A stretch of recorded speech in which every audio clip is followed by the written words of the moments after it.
Guys, welcome back to my channel. कैसे हैं आप सब? आई होप आप सब अच्छे होंगे। मैं आ गई हूँ आपके लिए एक और नया व्लॉग लेकर। तो ये वाला व्लॉग मैं सैटरडे की इवनिंग से स्टार्ट कर रही हूँ और यहाँ पर अभी इवनिंग टाइम में मैं साग उबलने के लिए रखूँगी, क्योंकि आज मैं बनाने वाली हूँ डिनर में साग और मक्का की रोटी। तो सबसे पहले साग को मैंने अच्छे से वॉश करके कट कर लिया था। उसके बाद मैंने इसमें हरी मिर्च, लहसुन, नमक सब ऐड कर दिया, क्योंकि जैसे हमारे यहाँ साग बनता है ना, उसी तरीके से मैं आपके साथ रेसिपी शेयर करूँगी। तो बस वो तीनों चीज़ें ऐड करके उसके बाद मैंने इसमें पौने गिलास के करीब पानी ऐड कर दिया और ये 1 किलो के करीब पूरा साग था। 1 किलो मिक्स साग लेकर आई थी मैं, उसमें सारी चीज़ें थी, मेथी, सरसों, पालक, बथुआ मुझे मिला नहीं था। बथुए का साग तो और भी ज़्यादा टेस्टी लगता है, तो वो मुझे मिला नहीं, तो मैं ये तीनों चीज़ें ले आई और साथ में थोड़ा-सा मैंने इसमें डलवाया था सोया। तो बस सब चीज़ों को मैंने अच्छे से धो के कट कर लिया था। उसमें मैंने लहसुन, हरी मिर्च और ये नमक, पानी ऐड कर दिया है। अब इसे मैं पकने के लिए रखूँगी। जो सारी चीज़ें मैंने इसमें पहले ऐड करी है ना, वो काफ़ी लोग बाद में भी ऐड करते हैं, बट हमारे यहाँ ना बॉयल करते टाइम, जब हम इसे पकाते हैं ना, उसी टाइम हम ये सारी चीज़ें ऐड कर देते हैं, लहसुन, हरी मिर्च, नमक वगैरह। उसके बाद हम इसे पकाते हैं और पकाने के बाद तभी भी इसमें तड़का लगता है। वो आपको अभी जब मैं व्लॉग पूरा शूट करूँगी, रेसिपी आपके साथ शेयर करूँगी, तो वो आपको तब पता चलेगा। अभी तो मैंने इसको इस तरीके से बॉईल करने के लिए रख दिया। अभी देखिए यहाँ पर हस्बैंड भी आ चुके थे और उनका आ गया है एक कोरियर, जो मुझे बिल्कुल भी नामो निशान को भी मुझे खबर नहीं थी कि इन्होंने कुछ ऑर्डर किया है, सच बता रही हूँ। तो जैसे इनका कोरियर आया ना, मैं गई गेट खोलने, बट फिर उन्होंने बोला कि भैया ने कुछ ऑर्डर किया था, तो मैंने इनको भेजा। मुझे भी नहीं पता था ये चीज़ कि इन्होंने कुछ ऑर्डर कर रखा है। उसके बाद ये वो अपना लेने लग गए, तो मैं आ गई थी बालकनी में इवनिंग टाइम में आपको थोड़ा-सा व्यू दिखाने के लिए। तो बस अभी तक की मेरी जो लाइट्स है ना, वो लगी हुई हैं और मैं इनको हटाऊँगी एकादशी के बाद, जो देवउठनी एकादशी है ना, उसके बाद तब तक ये लगी रहेंगी। क्योंकि अभी जो है ना, फेस्टिवल्स के जो वाइब्स होते हैं ना, वो मुझे चाहिए होते हैं बाद तक। क्योंकि इस बार हमने जो लाइट्स थी ना, वो लेट लगाई थी, तो अभी मैं उतार नहीं रही हूँ इतनी जल्दी।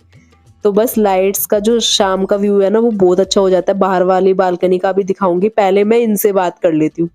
देखिए कोरियर लेके कैसे, मतलब इस तरीके से मुझे चिढ़ा रहे थे कि बता गैस कर क्या है। अब कैसे बताऊँ जब मुझे बिल्कुल भी पता ही नहीं है कि क्या हो सकता है। फिर वही चीज़ों में लगे थे, तो मैंने बोला बस खोल के दिखा दो जल्दी क्या मँगवाया है। तो उसी चीज़ पे लगे थे कि गैस कर। मैंने कहा मैं नहीं कर रही, आप जल्दी से खोलो और दिखाओ। फिर मैंने सोचा इतने छोटे से पैकेट में क्या होगा।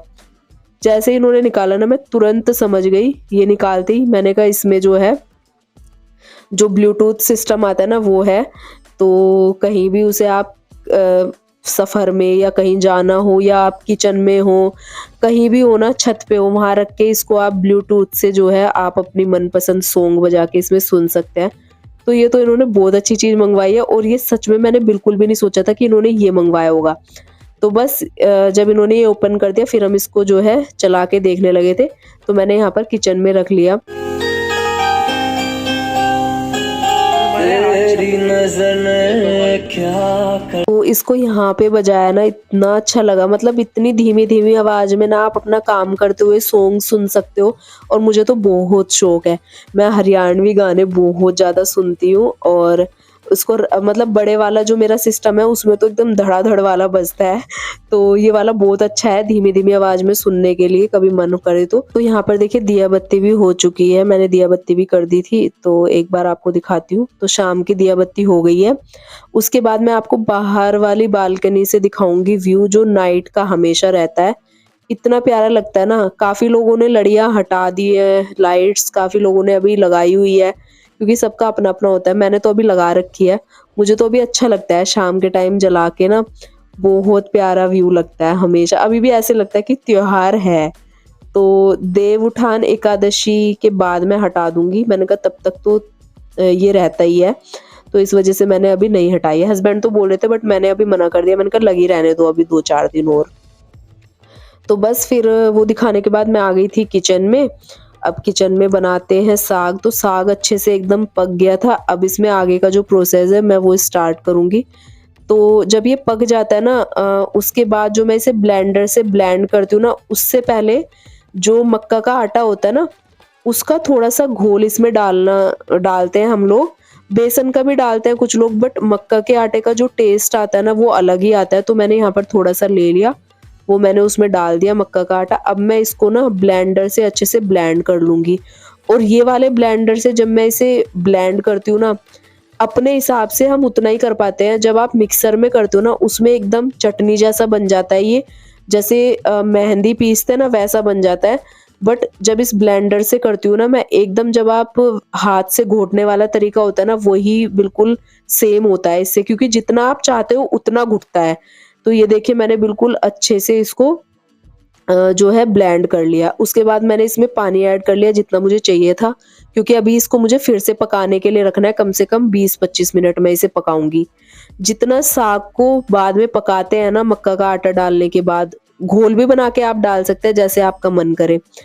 तो आप उसके बाद इसको जितना पकाओगे ना उतना ज़्यादा टेस्टी बनता है। तो बस अभी मैंने उसको छोड़ दिया पकने के लिए। उसके बाद यहाँ पर मैंने मक्का का आटा लिया है, उसमें थोड़ा-सा गेहूँ का आटा मिक्स किया, मतलब 3:1 का लिया है। 3 हिस्से जो है मक्का के आटे के और 1 हिस्सा गेहूँ के आटे का लिया है। तो उसको मैंने मिक्स कर दिया है, क्योंकि जब मक्का की रोटी बनाते हैं ना थोड़ा-सा गेहूँ का लगता ही है। क्योंकि वैसे तो मैं बना लेती हूँ खाली भी, बट उसमें बहुत टाइम भी लगता है और बहुत देर लगती है। और हस्बैंड को बहुत तेज से भूख लगी थी, मुझे भी। तो मैंने थोड़ा-सा गेहूँ का उसमें मिक्स कर लिया है। मैंने कहा चलो आज ऐसे ही बना लेती हूँ, कभी और बना के दिखाऊँगी फिर आपको। फिर तुरंत मैंने यहाँ पर जो है साग में तड़का भी बना लिया मैंने साग में डालने के लिए। तो यहाँ पर मैंने प्याज़, जीरा और सूखी लाल मिर्च जो होती है ना, उसका मैं तड़का लगाती हूँ। वो मैंने घी में अच्छे से भून लिया है। और इसको जैसे ये भुन जाएगा ना अच्छे से, उसके बाद मैं इसे साग में डाल दूँगी। और उसमें आप थोड़ी-सी कश्मीरी लाल मिर्च भी डाल सकते हैं, उससे भी बहुत अच्छा लगता है, बहुत अच्छा फ्लेवर आता है। उसके बाद ये मसाला जो है मेरा पूरा पक गया था, तड़का तैयार हो गया था, तो इसको मैंने साग में डाल दिया। और साग साग मेरा अच्छे से पक चुका था। मैंने कम से कम 25 मिनट के करीब साग को पकाया था, उसके बाद मैंने तड़का लगाया उसमें। तो बस यहाँ पर साग बन के एकदम रेडी है। उसके बाद मैं यहाँ पर आटा गूँथ लूँगी मक्का का। और यहाँ पर हस्बैंड आ गए, क्योंकि उन्होंने ना मेरे लिए सॉन्ग चला के रखे होते। मैं धीमे-धीमे आवाज़ में सॉन्ग सुन रही थी और अपना काम कर रही थी। तो वो मेरे से पूछने आ रहे थे कि कैसा लग रहा है इसमें सॉन्ग सुन के। तो मैं उनसे बोल रही थी, मैंने कहा अच्छा लग रहा है, किचन में रख के ना काम भी करते रहो अपना और ये भी सुनते रहो। तो बस बीच में वो टीवी देखते हुए आए थे मेरे से पूछने के लिए, तो बस ये भी देख रहे थे कि खाना बन गया क्या। मैंने कहा बस बन गया है, ऑलमोस्ट आटा गूँथ रही हूँ। तो मैंने आटा लगाने के लिए ना, यहाँ पर मक्का का आटा लगाने के लिए गर्म पानी किया था। इससे अगर मक्का का आटा गूँथते हैं ना, एकदम सॉफ्ट गूँथता है और रोटियां बहुत ही सॉफ्ट बनती है। तो बस यहाँ पर जो है मैंने मक्का का आटा गूँथ लिया है और अब मैं बनाने स्टार्ट करती हूँ मक्का की रोटी। तो हस्बैंड भी आ चुके थे। मैंने उनसे बोला कि आप ना साग को अगर गर्म करना चाहते हो एक बार गर्म कर लो और सर्व कर लो, यहीं बैठ के खा लो, मैं गरम गरम रोटियां देती रहूंगी। तो बस वो साग गर्म करने लग गए थे, इधर सर्व कर लेंगे, तो मैं यहाँ पर रोटियां बनाने लग गई थी। और किनारों से आप पता लगा रहे होंगे कि अभी रोटी इतनी अच्छी नहीं बन रही है, बट खाने में बहुत ज़्यादा टेस्टी थी। किनारे तो थोड़े ऐसे होते ही हैं, फटते हैं हल्के बहुत मक्का की रोटी के, आपको पता ही है, आप मक्का बाजरा किसी की भी रोटी बनाते हो तो जो किनारे से होती है ना, हल्का हल्का फटता ही है वो। तो बस यहाँ पर देखिए रोटियां मैं अच्छे से बना लूंगी और हस्बैंड को एक एक करके देते रहूंगी, गरम गरम रोटी साग के साथ मक्खन डाल के, घी डाल के, आप जैसे भी खाना चाहें। हमारे यहाँ तो घी बहुत ज्यादा डालते हैं साग में, तभी वो बहुत ज्यादा टेस्टी भी लगता है। तो हस्बैंड ने जो है तैयारी करके बैठ गए थे, बस रोटी सिकने की देरी थी, वेट ही कर रहे थे वो। तो यहाँ पर मैंने अच्छे से घी लगा के उनको रोटी भी दे दी। और वो ना यहीं पे खा लेते हैं बैठ के, बात भी करते रहते हैं, खाते भी रहते हैं, तो मन भी लग जाता है ऐसे। तो वैसे तो हम एक साथ इकट्ठा खाते हैं, बट जब मैं इस तरीके का कोई खाना बनाती हूँ ना, मक्के की रोटी साग, तो ये ना रोटियां गरम गरम अच्छी लगती है, मक्के की रोटी ठंडी अच्छी नहीं लगती है, इस वजह से।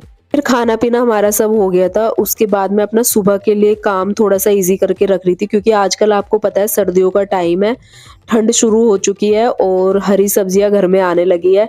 सर्दियों में तो जितनी हरी सब्जियां खाई जाए ना उतनी कम है, और मेरे हस्बैंड को तो बहुत ज़्यादा पसंद है, मुझे भी अच्छी लगती है। बट एक तरीका होता है, आप जिस तरीके से यूज़ करना शुरू करोगे ना उतना ही अच्छा रहता है। तो यहाँ पर ना मेथी लेकर आई थी मैं, जो साग के साथ ही मेथी बची हुई थी, तो उसको मैं थोड़ा सा जो है ना अलग करके रख दी थी सुबह के लिए। मैंने कहा सुबह बनाऊंगी तो इजी हो जाएगा, तो वो साफ करके रख रही थी मैं। और इधर मैंने आलू गाजर की सब्जी कट करके रख दी थी सुबह के लिए। फिर यहाँ पर थोड़ा सा हरा धनिया था, वो भी काफी ज्यादा ले आए थे हस्बैंड, तो ये मुझे थोड़ा-सा ऐसे लग रहा था, मैंने कहा अगर 1-2 दिन और रखा रहा ना तो खराब ही हो जाएगा, तो मैंने कहा इसको थोड़ा अलग कर लेती हूँ तो चटनी बना लूँगी। तो ये है मॉर्निंग का टाइम और मॉर्निंग से ना मैं इतनी ज़्यादा बिज़ी थी, मैंने कोई व्लॉग शूट नहीं किया था। रात को भी मुझे सोने में लेट ही हो गया था, फिर उसके बाद मैंने किचन वगैरह क्लीन करी थी। वो तो आपने देख ही लिया था, मैंने सब्ज़ी वगैरह सुबह के लिए करके रखी थी। तो यहाँ पर मैंने सुबह-सुबह उठ के मशीन लगा दी थी, कपड़े मेरे धुलने लग रहे हैं, बहुत सारे कपड़े हो रहे थे त्योहारों के भी और वैसे भी। तो मशीन लगा दी थी मैंने, उसी में मैं लगी हुई थी। अभी तक आप मेरे सामने कपड़े भी दिख रहे होंगे, पूरे गीले हो रखे हैं। तो सब्ज़ी भी मैंने बनने के लिए रख दी थी और साथ-साथ में यहाँ पर जो है मैंने चटनी भी बना दी हरे धनिये की।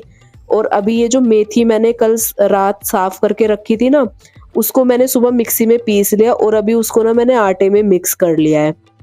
तो उसी से मैं पूरा आटा गूँथ लूँगी उसको मिक्स करके, क्योंकि इस तरीके से ना हरी सब्ज़ी खाई जाती है। वैसे तो आप क्या-क्या सब्ज़ी बनाओगे, मतलब किस चीज़ में क्या डालोगे, तो वो चीज़ें रहती है। तो जभी भी आपके पास कोई भी हरी सब्ज़ी हो ना, बथुआ, मेथी, इस टाइप की सब्ज़ी अगर आपके बच्चे नहीं खाते हैं या हस्बैंड भी नहीं खाता है, तो आप इस तरीके से ना आटे में मिक्स करके खिला सकते हैं, पराठे बना के, रोटियाँ बना के, जिस तरीके से भी आपके बच्चे खाना चाहे तो ईज़ी हो जाता है। और सर्दियों में ये सारी चीज़ें खानी भी चाहिए, हेल्थ के लिए अच्छी होती है। तो बस यहाँ पर मैंने आटे में मिक्स कर दिया था और मैं यहाँ पर फिर नहा के आ गई थी, सारा काम निपटा के। सब मेरे घर की क्लीनिंग वगैरह सब हो गई थी। बस आज मैंने बीच-बीच में थोड़ा व्लॉग शूट नहीं किया, क्योंकि कपड़े मेरे बहुत ज़्यादा थे, तो धोने के लिए ऊपर छत पे भी सुखाए मैंने और उसके बाद बाहर पूरा भरा हुआ था बालकनी में। तो इस वज़ह से मैंने व्लॉग शूट नहीं किया, क्योंकि अगर व्लॉग में लगती तो लेट हो जाता। उसके बाद मैं किचन में आई तभी मैंने व्लॉग शूट किया। तो बस यहाँ पर देखिए मैं रोटियाँ बना दूँगी और हस्बैंड आज जल्दी आने के लिए बोल रहे थे, सुबह वो खाली नाश्ता करके गए थे तो वो भी आने में ही हैं। अभी मैंने फ़ोन किया था उन्हें तो रास्ते में, तो मैंने कहा चलो अभी रास्ते में हैं, उनको 10-15 मिनट लगेंगे, तब तक मैं रोटियाँ भी सेक लेती हूँ और फिर उसके बाद आएँगे तो साथ में हम लोग लंच कर लेंगे। तो बस हस्बैंड भी आने वाले हैं और लंच हमारा जो है रेडी हो चुका है। मैंने सर्व भी कर लिया, हस्बैंड भी आ चुके हैं, तो अभी हम लोग करेंगे लंच। तो लंच का मेन्यू आज का आपको पता ही है, आलू गाजर मटर की सब्ज़ी, चटनी, छाछ और मेथी की रोटी। तो कैसा लगा आपको व्लॉग ज़रूर बताइएगा। मिलती हूँ नए व्लॉग में, तब तक के लिए bye bye and take care.